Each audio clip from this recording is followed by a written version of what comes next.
Well, good evening, and welcome to another edition of the Leadership Edge. I'm your host, Dr. P. Ronald Wilder. First of all, let me thank you for tuning in. Thank you for taking time out of your busy schedule. So we're here in the heat of summer, hot outside. You're coming home and getting something to eat, and I appreciate you for allowing us to be a part of your growth and development stage. Hey, listen, the Leadership Edge is all about leadership. We talk about leadership. We want to help you be a better leader. We believe that everyone has leadership capacity and ability. And for the most part, everyone probably leads in some capacity or another. You may be a parent. Well, that makes you a leader. You can be a single mother. You're a leader. Okay, you're leading a family. And so the things that we talk about here on the Leadership Edge are designed to help you to be better at that. Some of you, you're a leader by profession, your job, and some of you are leaders in the church world, business world, and so we're here to help fill that void. We don't know it all. There are a lot of great leadership experts out there, and a lot of great leadership programs. We're just one. We're just trying to add to, okay? And so thank you for tuning in. Now, do me a favor. You're watching us on BGTV Studios Facebook page, so go ahead and share it right now. If you have not like and follow, amen. But we definitely want you to share, spreads us in places we could. If you share, it'll spread us places we couldn't normally go. So go ahead and share. Don't forget on YouTube, BGTV Studios YouTube page, hit the subscribe button. Subscribe to the YouTube channel so you'll be notified every time that BGTV goes live with a podcast, and there are many podcasts on this platform now as it's growing, and there's some great podcasts on this platform. So avail yourself to all of them. And so thank you very much. Not only that, but we want you to hit the comment section. As always, please comment. That lets us, the podcasters, know.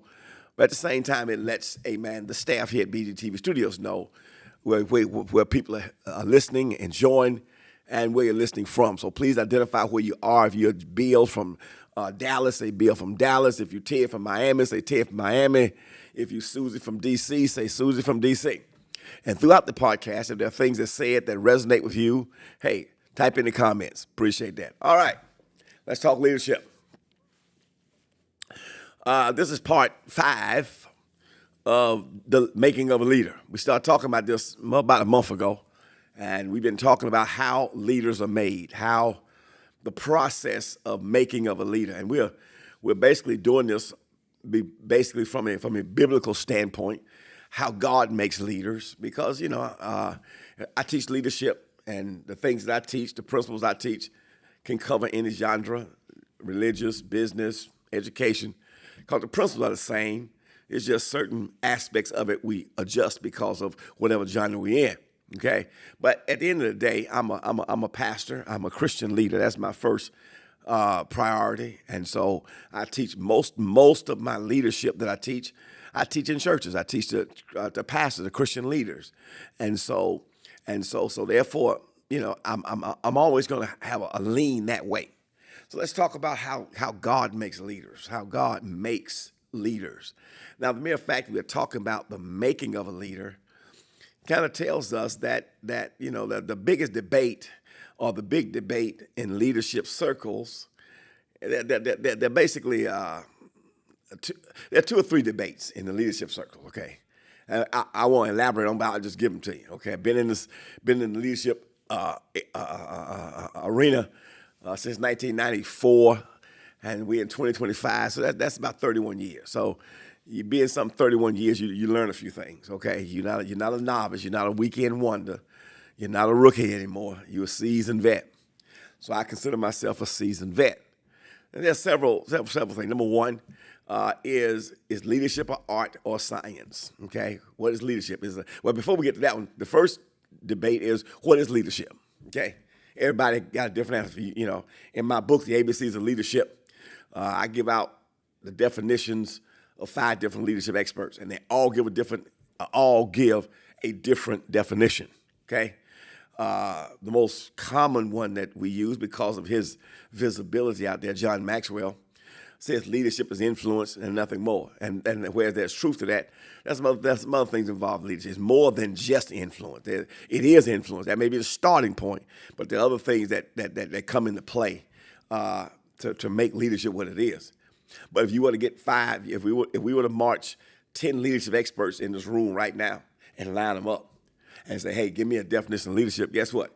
You're probably going to get 10 different answers. And guess what? They all going to be right, okay? Probably all are going to be right. Why? Because they answer the question, is leadership an art or science? Because leadership is not a science, it's an art. And art means it's fluid, it means it's variables, and so there are different definitions that can cover it. If it were a science, it would be labeled to one definition and one priority, and that would be it. So is it an art or science? I personally, there's some leadership experts that believe that leadership is a science, and some that believe it's an art. Here's what I believe. I believe that leadership is an art that involves science, okay? I don't believe it is a science, because if it was a science, again, we could label it down to one, maybe two at the most, definitions, and that's it. Well, since leadership is not defined like that, it can't be a science. However, there is science involved in leadership, okay? So that's first debate. Is leadership an art, or is leadership a science, okay? And what is leadership? And the third debate out there among leadership experts is, are leaders born or are leaders made? And there are arguments on both sides. There are some people that believe that leaders are born. They have they're born with that innate ability. It's that thing in them. It was given by God. It's part of their gifting and talent gifting. Amen. And so they just have it. They just got it. We often say you can take 10 kids and put them out there in the playground to play. They may be 8 years old. And you sit there watching for a while, and guess what? Out of them 10 8-year-old kids, it won't be long for a leader emerge. Somebody will be leading the pack, okay? And so they believe that leaders emerge. There's another school of thought that says leadership is taught. You can be learned leadership. You can be made into a leader, okay? And so which is correct? Well, again, I'll give you my position.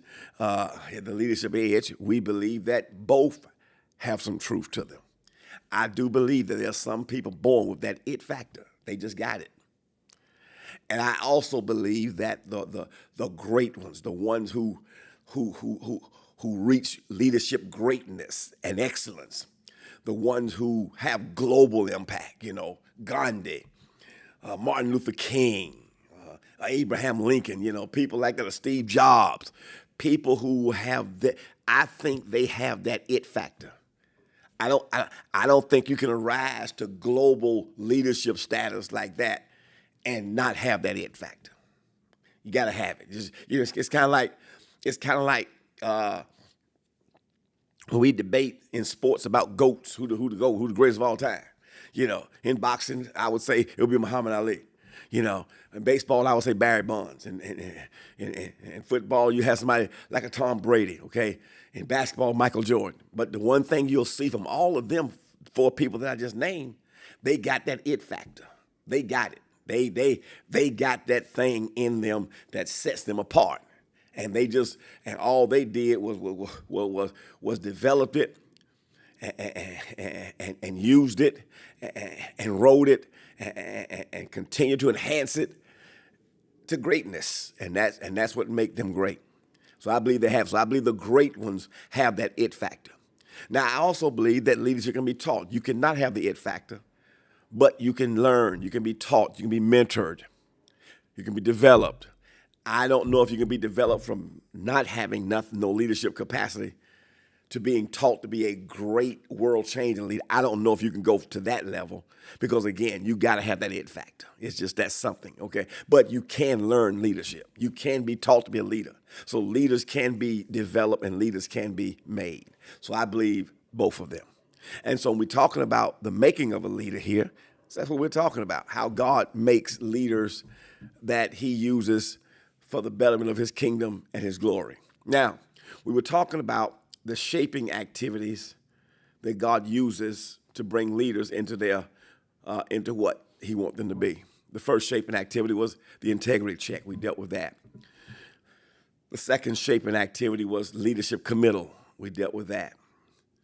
Last session, we dealt with the third leadership shaping activity, and that was authority issues. You got to settle the authority issues. Now let's come to the fourth one. And the fourth shaping activity God uses to develop a leader is what I call challenges. Challenges. Now, if you don't like challenges, don't get in leadership, okay? Because leadership is all about challenges. Leadership is full of challenges. As a matter of fact, leadership is all about you overcoming those challenges, you leaping over them, you winning in spite of them, you not allowing them to take you out. You are not allowing them to sabotage the vision and the growth and the endeavor that you're seeking to do. So challenges is a part. I can't say that you'll never be challenged because in one sense, challenges are good for us because it's in times of challenge that things come out of us that wouldn't have otherwise come out. Matter of fact, a leader learns stuff about himself or herself in the midst of these challenges. So let's talk about it. What are challenges? Often God must stretch a leader beyond a comfort zone in order for that leader to reach their full potential. So the challenge comes because what God is doing is stretching the leader out of his or her comfort zone in order for you to reach your full potential. In other words, your potential is here. Okay, let's say it's here. But you would have never got there if the challenge didn't come to thrust you there. Challenges come to help you see your full potential. As a matter of fact, I can give you my own personal testimony, or my life. In my life and my leadership journey, when I go back and look and kind of take a view of the past and all the challenges and situations I faced, my best leadership was when I was being severely challenged. The best time that I led, the best leadership I provided for myself, for those following me, for the church, for the organization, for those that I oversee and oversight, that I cover, my best leadership was exemplified and exhibited in times of challenge. So I embrace the challenge when they come. I don't pray them. I don't try to pray them away. I don't try to pray them against them. Now, there's some things we need to pray away, but I understand some things. It's just, this is a challenge. It ain't going nowhere. I got to overcome this one. Okay? It's kind of like Goliath with David. You know, praying wasn't going to move Goliath. He was jumping out that Philistine army every day for 40 days. Okay? Mocking Israel.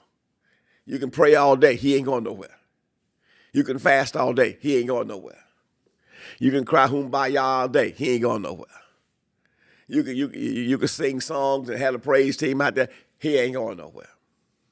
Whatever you're going to do, at the end of the day, Goliath's still standing there threatening and challenging Israel.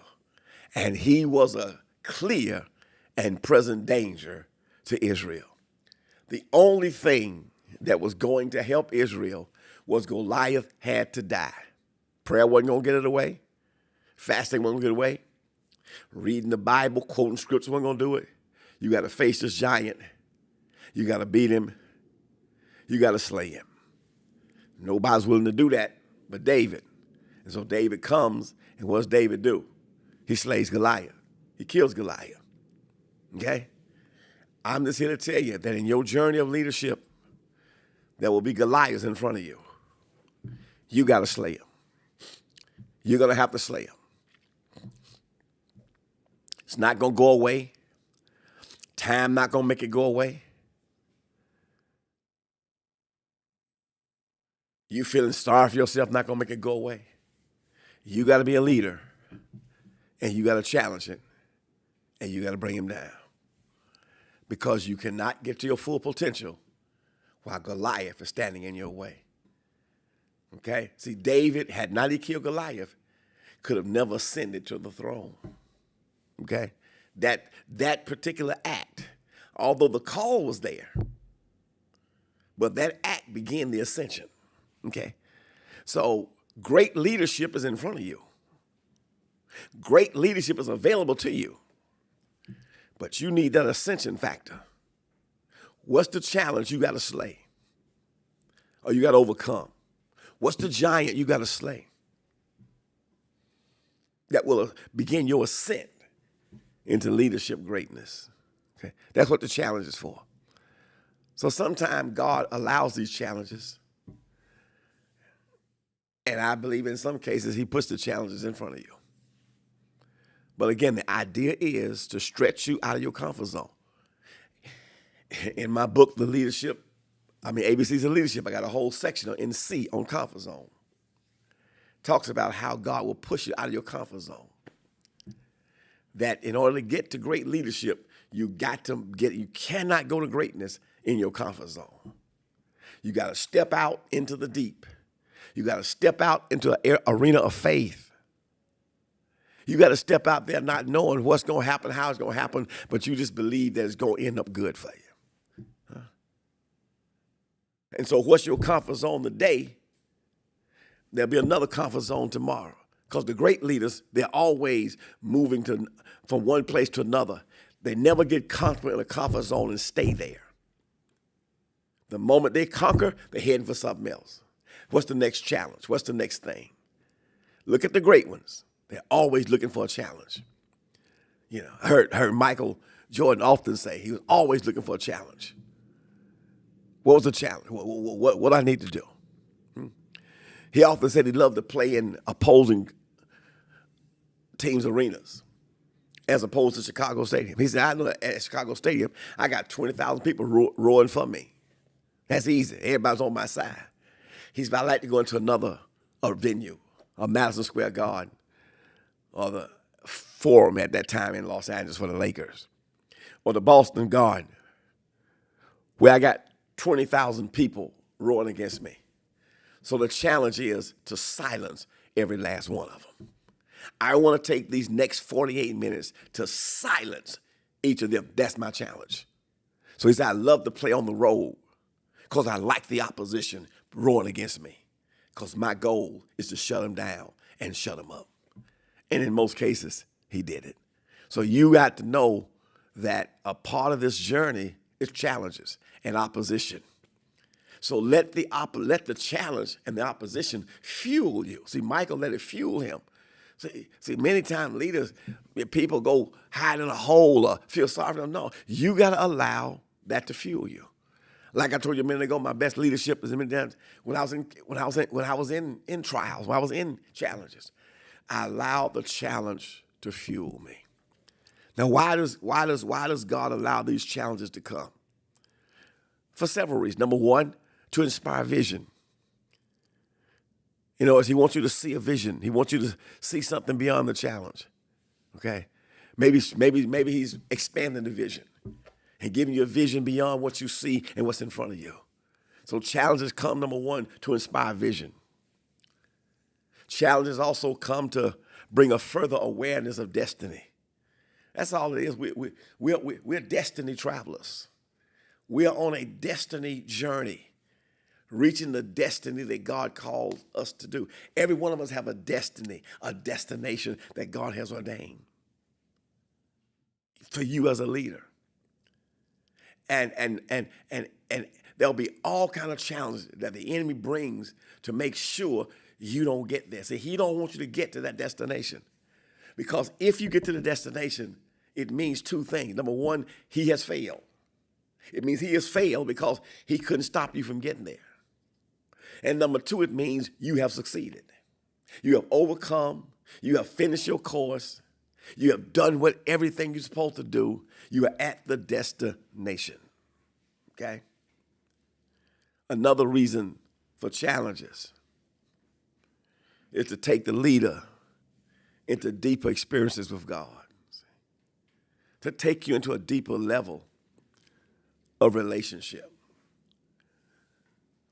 of intimacy with him. So that now, as the leader, you're not depending on your gift of gab, your talent, your ability, your natural ability, your acquired skills. You're not depending on them. You're depending on the unseen God. Because you know that it's up to him to maintain your leadership. Because just like in David, the challenge is always bigger than you. Something that's not bigger than you is not a challenge. It's not a challenge. David stood, about 5 feet? Let's say David probably stood at the time he fought Goliath. He was probably around 17 years old, 18 at the most. Wasn't fully developed. I think at his full height, he probably was about 6'2", 6'3". And probably at this stage, he's probably 5'11", 5'10". Goliath, according to all calculations, is somewhere between 9'6" and 13'4". I've seen commentators had him at 9'6". I've had him as high as 13'4". So we know he's somewhere in between there, okay? Let's take the lesson of, let's say he was 9'6". That's 9 feet, 6 inches tall. He's already 4 feet taller than David. This is an awesome sight you're looking at. So the point I'm trying to tell you is the challenges are now. If David is 5'7" and he can and a person comes out there that's like 4'6", he ain't gonna see that no challenge. Just like Goliath didn't see David as a challenge. When he saw David, he said, "What do you think I am, Saul? Am I a dog? You gonna send out this little ruddy boy for me?" He didn't see it as a challenge. Because the challenge is always bigger than you. And the challenge will force you to have to trust God. That if God don't deliver, if God doesn't show up,